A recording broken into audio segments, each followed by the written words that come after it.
Avec ses 850 000 habitants, Marseille est la deuxième ville de France et elle compte de nombreux quartiers sensibles. Des zones dans lesquelles le chômage peut toucher jusqu'à 40% de la population. Des étoiles et des femmes, c'est le nom de ce projet lancé il y a 2 ans par la table de Cannes à Marseille. Une idée alliant excellence et innovation sociale. J'ai entendu parler des étoiles et des femmes au centre social où je suis adhérente avec ma coordinatrice. Et elle m'a dit c'est un CAP qui dure 1 an. Et après, on a un diplôme dans les mains. Il y a une initiative maintenant qui est sous le parrainage d'Alain Ducasse et qui permet aux femmes de pouvoir suivre un enseignement, passer un CAP en 9 mois, tout en étant rémunérées. Pendant 9 mois, j'ai laissé ma famille de côté et je me suis concentrée sur l'école. Malgré tout ce que j'ai vécu dans ma vie, j'ai réussi quand même à avoir un diplôme. Au moins un de ma vie. Un projet qu'elle a monté pour donner leur chance à ces femmes, premières victimes du chômage, mais aussi pour leur prouver qu'elles avaient elles aussi une place dans l'univers très masculin de la restauration. Ce qui était important pour nous dans cette sélection, c'était de privilégier la motivation vraiment des femmes et leurs projets professionnels.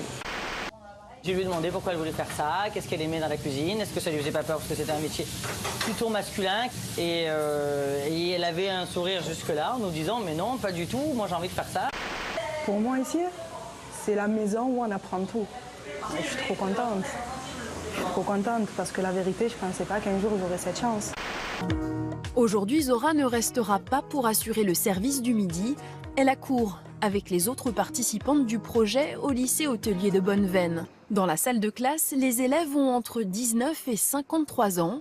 Un groupe hétérogène, mais très dynamique. Le groupe est composé quand même de femmes issues de 10 origines, 10 nationalités différentes. Elles sont extrêmement motivées, elles ont toutes un très fort caractère et qui les pousse vers leur objectif.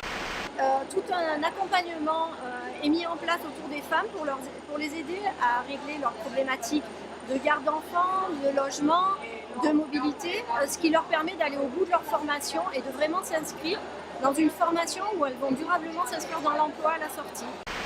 Durant cette formation, en grande partie financée par l'État et Pôle emploi, les stagiaires sont rémunérés. Une initiative qui a fait ses preuves, 100% de réussite au CAP, 70% de retour à l'emploi. Où je vais y aller, je suis sûre et certain, je vais y arriver. J'ai confiance en moi. J'ai confiance en moi par rapport à cette formation. Je vais essayer de monter doucement, doucement. Et après, pourquoi pas, avec le temps, pourquoi pas, moi aussi, je serai un chef.